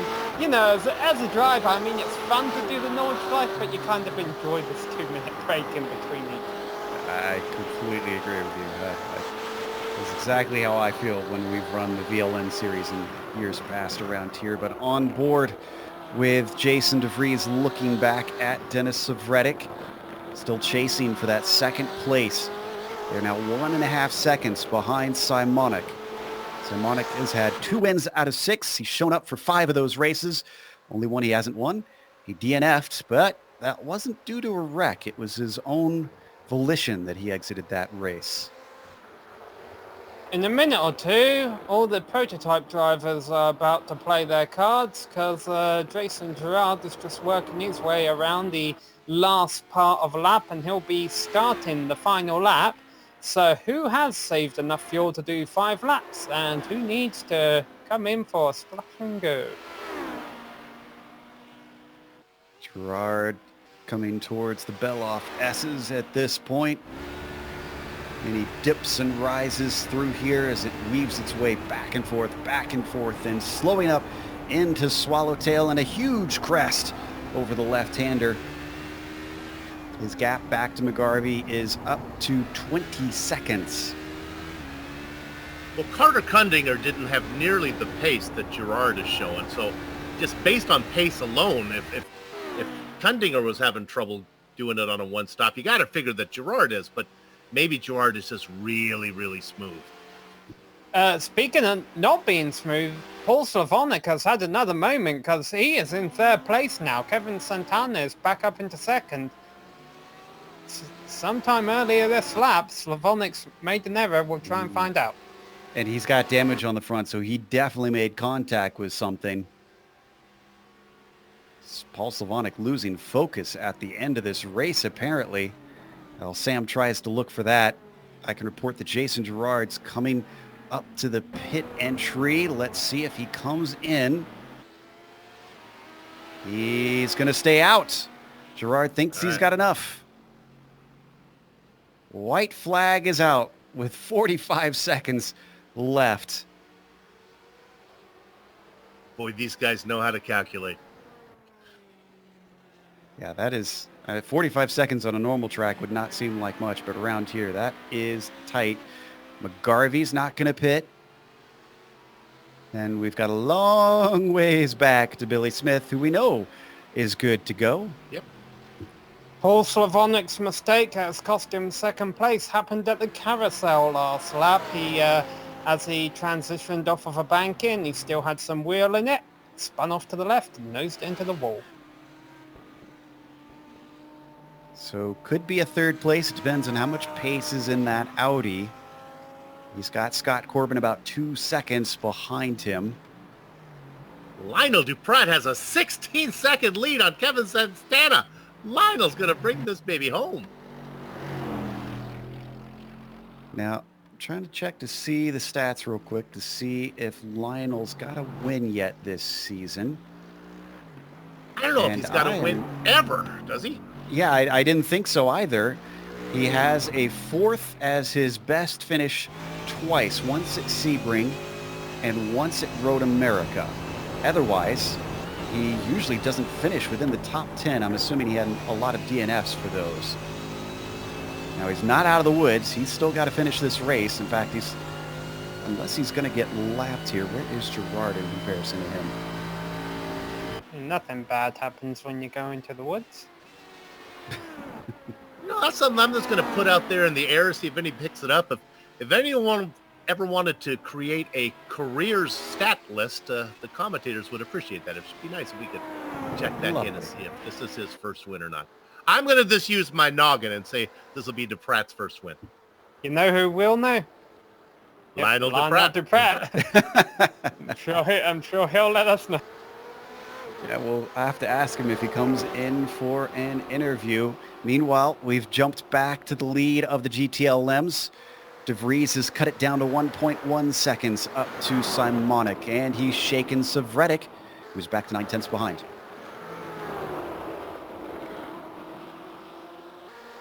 De Vries has to knock off, maybe a few more tenths between now and the back straight and have a shot at it. Stephen McGarvey tries he might to run with these guys, just couldn't do it. He's about 7 seconds back to Savretic. Sam, you'll have to reach out to Virtual Statman to see if he's got some free time to help us out with GSRC broadcasts. No, I used to work with him when I interned at Speed. I kind of figured you had at least some sort of tie there. Riding on board through the woods. Boy, I'm talking about deep flip freeze. He is really close to being in the tow here. You're right. They're coming through Flansgarden now, so he's going to get up to the Dodinger Hoa. But last time we saw Dennis Savretic was the one who had the top end speed. So I don't know. We'll have to watch and see if history repeats itself. You know what's annoying for the GTD drivers, especially Lionel Duprat, is you mentioned Jason Girard is still quite far behind him. He's going to have to do another whole lap pretty much. Yeah, he hopefully scheduled fuel for that. Hopefully is able to hold on for that extra lap. Meanwhile, extra tow for our BMW leaders, yes, but also GTLM leaders. For Simonic, De Vries, and Savretic. Making up. Savretic was 1.1 back at the start of the Dodinger Hoa, Bill. There's just nothing there. There is nothing for De Vries on a run. They are just dead even. Oh, Savretic is closing. He has set up this car different. That or there's some damage on De Vries that we don't see.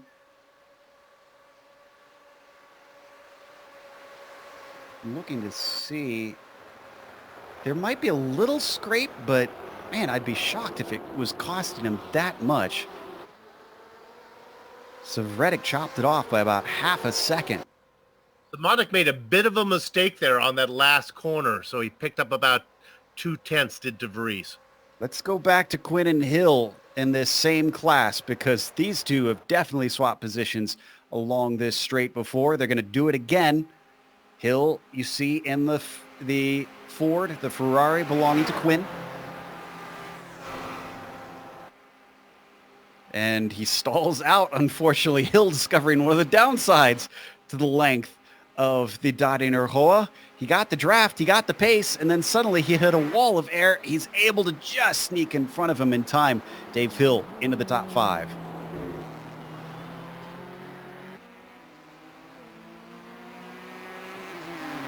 Oh, and Quinn is going in. Why is Quinn pitting? Didn't take enough fuel. You know what? That nose damage could be affecting his fuel mileage. That's very true. Wow. Things getting flipped on their head. That tends to be par for the course here in the Autobahn series. Did It's something getting to be happen par to... for the course for Jason Gerard. Go ahead, Bill. Did I miss on Santana? Was I multitasking? But is Mole now ahead of Santana? Am I? Do I look at this right? No. Mole, All right, Mole is there. a different Okay, class. sorry. All right. Yeah, and as we watched Gerard complete the last couple of turns here, he might actually catch and pass Lionel Duprat in front of him.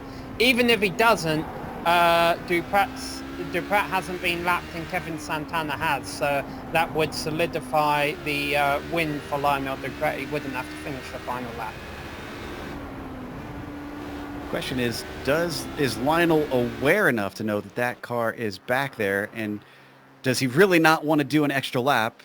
Because he could just slow up. Santana is well far back. See Duprat heading out down the Dot in Roja. It was all doom and gloom for this man, though. Look at Jason him wave. Gerard started off the season. Yeah, he's already celebrating. He He's just started out of off gas. with 2 bad finishes, and then suddenly we haven't kept him off the podium since. The only one he missed out on, it was a thousandth of a second difference. That was at most part where we saw that exciting finish. This time it is just going to be complete destruction of the rest of the field with a 21-second gap. Jason Gerard is your winner here in the prototypes at the Nürburgring. Duprat did not get lapped. Yeah, the next car to cross the line will be Kevin Santana, so that solidifies second place for Kevin Santana. And the win for Lionel Duprat, who we believe has taken his first ever victory in this series. This is Jason DeVries, currently running second in the GTLMs. Got it under a second now. Looks like they're coming up to Metzgefeld here. So they got a long ways to go. This is not done. Simonic is actually, this is as close as DeVries has been in a bit. It's 7 or 8 tenths. So not only does Simonic need to be clean in this last lap, but he needs to be fast too, because he does not want to be caught.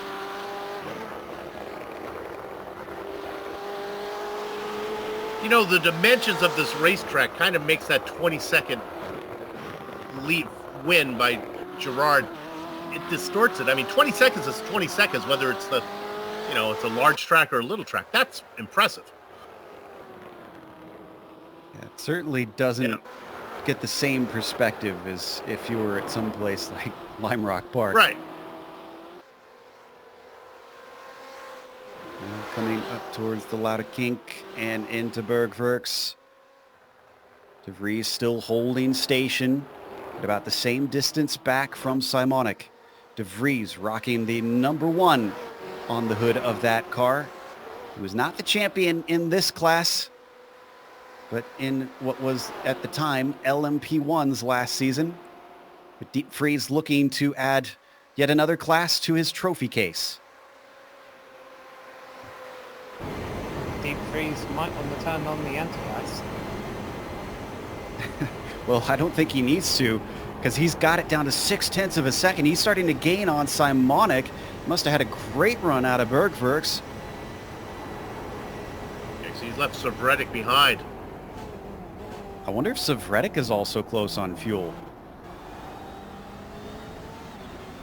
Because he dropped very quickly. Well, fuel shouldn't be an issue unless they just were trying to be chintzy when they came in for their pit stop. Well, and that's what we saw that happen with Quinn. Remember, he took a second stop. So that's why I wouldn't put it past Dennis Savretic, who's jumping back in after a bit of an absence in this series. He's up to 2 seconds. I do think that Savretic is trying to save fuel here. This does not bode well for the number 9. It's not like he has a huge gap over McGarvey either. Staying at 0.6 of a second, we watch De Vries chase Simonic. The Lap is now very close to the end for these two. What can Jason DeVries do on Alex Simonik? Looking for win number 5 this season.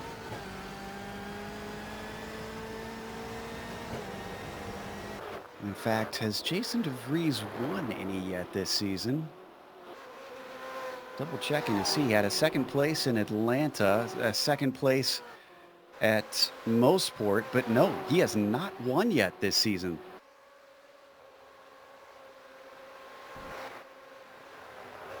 Out of the Beloff S's into Swallowtail. Still hasn't dropped off. Still at about 7/10 behind Alex. Simonik's gonna have to do some weaving, Joe. I think you're right. And he caught him big time coming through the mini carousel. It's down to half a second. Now is where it counts. On to the Dottinger Hoa.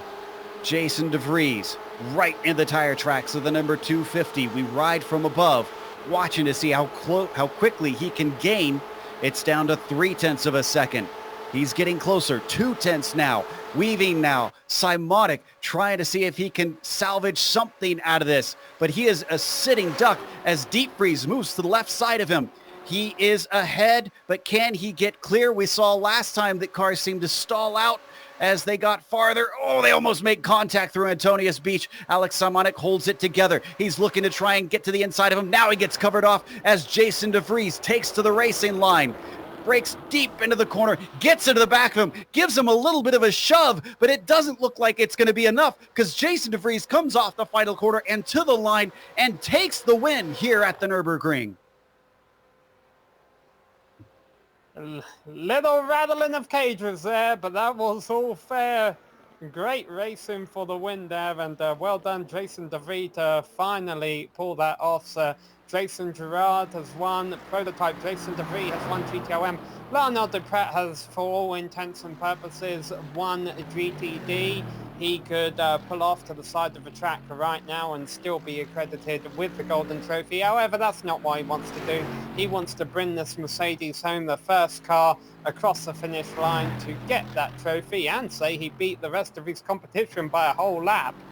And he's only got a few turns left to navigate before he gets that number 18 Golf liveried Mercedes across the line for his first win of the season, perhaps the first win of his career, and the finish line is starting to clear him for landing.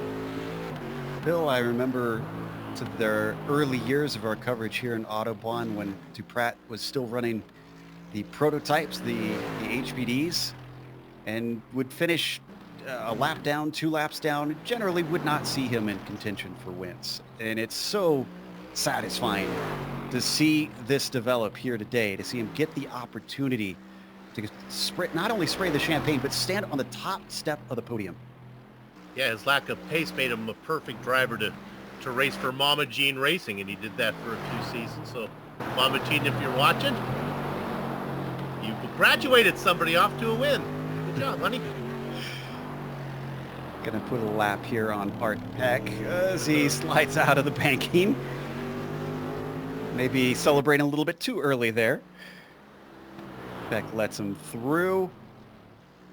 And at this point, it is pretty much clear sailing because on to the Dottinger Hoa.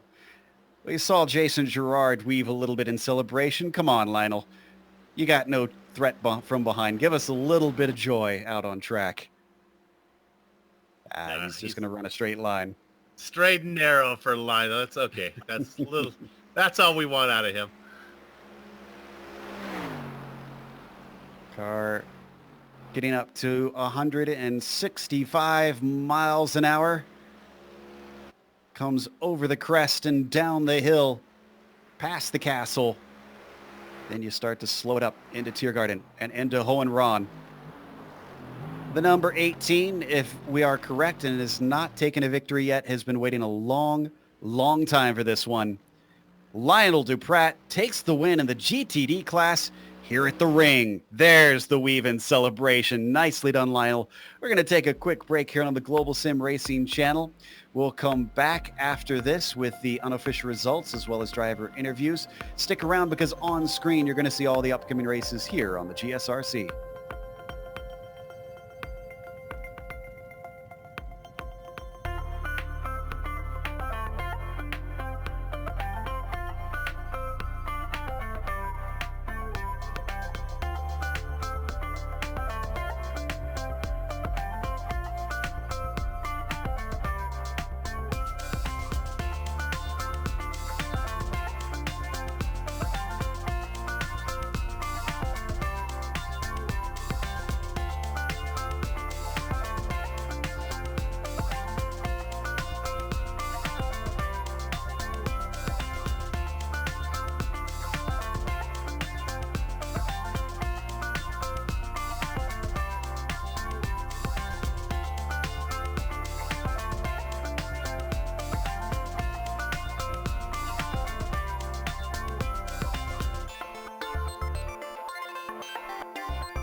Welcome back to the infamous Nürburgring.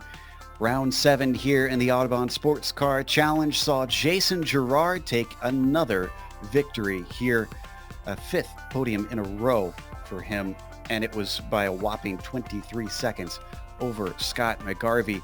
Billy Smith took an extra pit stop as he was a little shy on fuel, but even still he managed to get another podium just like last week, and Leif Peterson rounded out the top 4. Now, in our excitement, we failed to mention that we had another of our drivers have problems, because in our top 5, they were all before we got to the next class. But I now get to hand it over to Bill for the GTLMs already. All right, we'll go down to Jason DeVries. Got the pass made on the very last lap. You saw it going into the final corner on Alex Simonic. DeVries was back there, knew what he was doing the whole time. Simonic will have to settle for second. Dennis Savretic was able to get it around. He'll settle for third. McGarvey, Steven did not have the pace to stay with those guys. Dave Hill and Matt Quinn go after them. Then we go to the next overlay here. I'm going to dance around some of these guys here. Dean Mole, there's a prototype driver, I believe. You got Paul Lindsay in the mix as well. I'm going to skip over that next driver, talk about Ryan Huff. I don't want to steal the thunder that will belong to Sam. All right, I guess that was a handoff. Lionel Duprat came home to win in GTD for his first career win. A whole lap ahead of the rest of his competition. Kevin Santana, Paul Slavonic and Scott Corbin, all of who looked like they could win potentially today. But at the end of the day, it was Duprat holding on for the trophy. Matt Owens comes home in 5th place after I did not jinx him. Jay Fields in 6th ahead of Alan Hessebeck. And then Mike Major, who had an issue earlier on that dropped him outside the top 10 in class. He was able to bounce back up into 8th place, which I think is where he was before that all happened. Sean Rees and Tim McLeish rounding out the top 10 in class. Also down here, you run into the drivers who ran into trouble. The prototype of David Sockrider and also the GT cars of Ross Booth, Tyler Grillmete, who was not able to follow up that well after his win last race out. Art Pack is also down here as well as lots of GTLM cars. Joey Trunkale, Daniel Golty, Joshua Wolf, a prototype of Carter Cundiner, Shane Hunter, who was a GTD, who was doing quite well. Mark Schindel, Chris Costa, Mike Young, John Ulmer, Lyndon Swaby, Dale Green and Mark Kadrowski all did not make it to the checkered flag. No surprise that attrition had a heavy hand here, but it didn't have its hand on Jason Gerard, who came away with another victory. Jason, congratulations, a win at the ring here, and the Autobahn series has got to feel good knowing what kind of skill it takes to be fast here. Yeah, I was, I'll admit, 2 weeks ago I was kind of nervous about driving the prototypes here, but it actually wasn't as bad as I thought it'd be. I had to make a few compromises in the setup, but the prototypes actually, it was kind of fun to be driving the prototypes here with all that downforce as opposed to have to slip and slide around like some of those GT cars did. Even with the lap length, we were kind of surprised to see the gap that you had back to second in qualifying. It was nearly 5 seconds. Did that surprise you? Yeah, a little bit. I think Scott McGarvey, my teammate, was running some pretty good laps during practice. I think he was just focusing more on just setting a lap and forgetting about it and just relaxing for the next 45 minutes, which was, totally fine. I was just using it as more just race prep for myself, just to try to get some good laps in and at 100% attack mode. Speaking of attack mode, we heard from Kundinger that he felt some drivers would have to save, and indeed we saw Billy Smith take an extra stop. Were you doing any lifting and coasting, or just riding easy to make it without an extra stop, or was that never a concern? No, I did have to save a little bit on the second stint. I knew it was going to go 9 laps with the pace lap here. I knew that the first stint was going to be kind of difficult, and I could then leverage the traffic on the second stint, which I knew I was going to encounter, and just save a little gas that way. So yeah, I had to save a little bit, but it wasn't horrible. Well, again, congratulations. While your season didn't start off so great, you certainly have rebounded as you continue to lead the points. Well done, sir. Thanks. Sorry for the boring race. It's Jason Gerard, our winner, always thinking about the fans. And meanwhile, Bill's caught up with our winner in the GTLMs, Jason DeVries. Deep Freeze, you were in the battle the entire 60 minutes. I didn't think you were going to get there. I didn't think you had the pace. Those last laps, were you confident you were going to be able to run them down? Jason, you got a copy? Oh, we're not. Well, let's take him out and we'll bring him back in. Maybe we can talk to Lionel first. Yep. Sam is going to get to talk to our first-time winner this season, possibly in his career. Yeah, Lionel, congrats on your victory today. Can you clarify for us here? Is this your first Autobahn victory? It is. I wish my memory was not serving me well and I had others to not remember. But no, I guess it's the first one, and it feels pretty... Absolutely. We saw you could have backed off before the final lap there, let Jason Gerard go by and taken the trophy then and there. But you went an extra lap, basically put a lap on the rest of your competition. Did you kind of want to make sure you got that victory lap in? To be honest with you, I didn't hear that announcement. I had calculated my fuel for possibly 2 extra laps because I know it happens sometimes, and I didn't see the checker flag. I keep on rocking. I mean, and on that track, I think if you get out of your groove, out of your rhythm, you can just as well crash. So I just kept on hitting my markers. I actually picked you for the win here today. How confident were you there sitting on the start line that you could bring home the goal?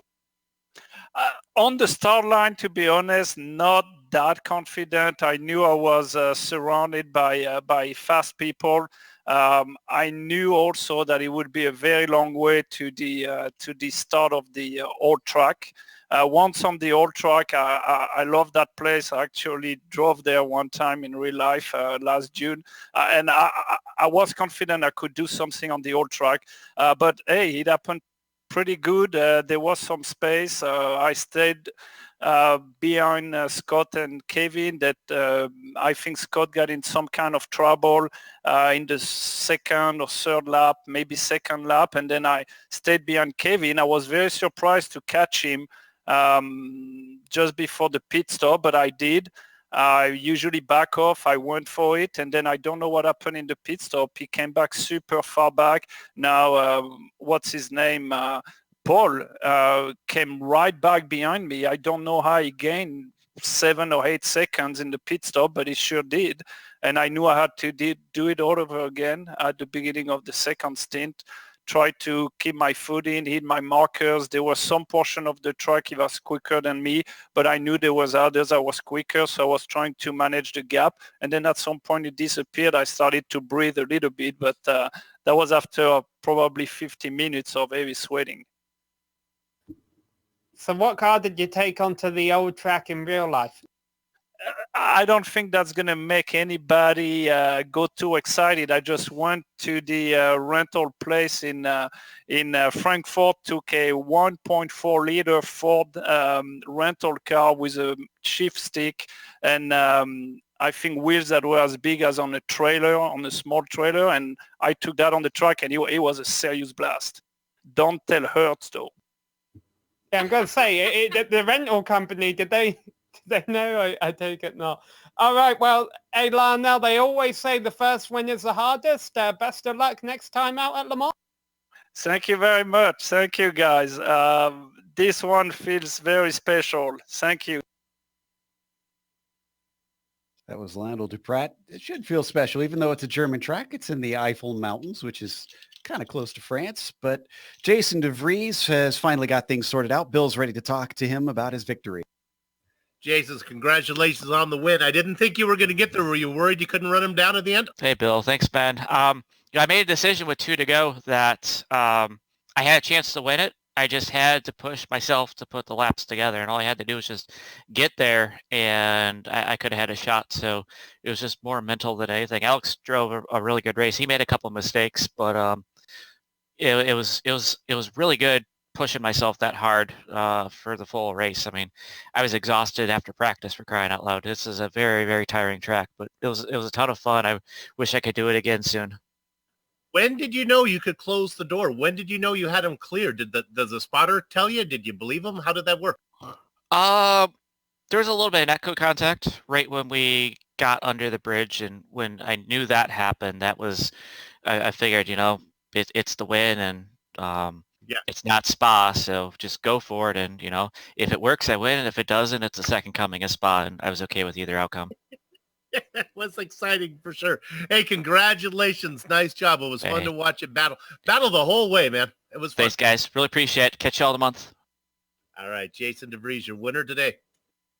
And Alex Simonic going to be the last one we talk to. Second place in the GTLMs, just behind Jason de Vries, who our audience can't see his icon, but I have to imagine he feels a little bit like his Discord icon after just missing out. Were you surprised that Jason had the legs on you on that last lap? Kind of. I knew that he could catch me in the section after the carousel, and a few laps to go would be like 1.2 seconds behind, and I knew he wasn't catching me down the straight, so I was like, okay, maybe he has some front end damage. So I just need to not push, and you just take it easy. And then obviously when you don't focus 100%, you start making mistakes. So I made a few mistakes, notably the carousel on the last lap, and then the corner going onto the backstretch on the last lap. I just missed the apex, and it got below a certain distance, and I knew that he was just going to catch me on the backstretch. I tried to do everything I could to try to make it too wide into the last corner, but we had a little contact under the bridge, so just had to give it to him. Well, obviously you weren't able to attend at Mosport, and then you ducked out early at Road America, and we're just shy of the victory here. Going to Le Mans, does that charge you up to return to the top spot and continue the run that you had at the start of the season? Maybe. This track is kind of like Le Mans in the sense, if you can stay within a certain distance of the car in front, you can just save a massive amount of fuel and overtake whenever you want to. And you can do that here in I forgot what straight it was. It's before going to the downhill and then up through the forest, but it's going to be kind of like that at Le Mans. If you're about a second behind, you can gain about, say, 4 or 5 tenths and then just lift early. Same amount of fuel and just get him at the pit stop, and that's what he did. We messaged after the race, and he said he saved about 2 liters So he took 45 liters instead of 47, and that's how he got out quicker at the end. Well, unfortunate that you weren't able to get the win today, but hopefully we'll see you find victory lane once more before the season's out. Hopefully.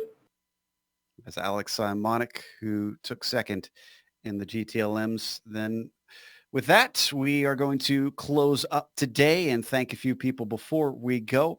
That includes John Ulmer and everybody behind the scenes who helps out to make sure that these races get organized and kicked off. It is a big task to try and get that underway season after season. A thank you goes to the companies that provide the software and hardware for our broadcast. You can see them listed here on your screen. And additional thanks go to June Lalonde, who provides our wonderful music. See the screen for how to get a hold of more of her great work. Thanks to the team today, Bill, Sam, Amjad, and Dougie. If you'd like to find out more about GSRC, including upcoming races, you can find it at globalsimracingchannel.com.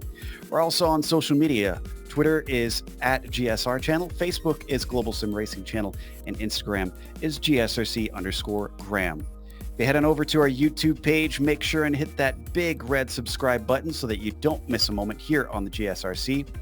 Then we'll come back after a little bit of a break. Just want to have a little time off for July 4th. That will be at Le Mans, going over to France, just across the border, Monday, July 15th at 9:15 p.m. Eastern. We also have upcoming races for other series listed on the screen, so check those out and mark them down on your calendar. But until next time, race clean, race hard. We'll see you on the track.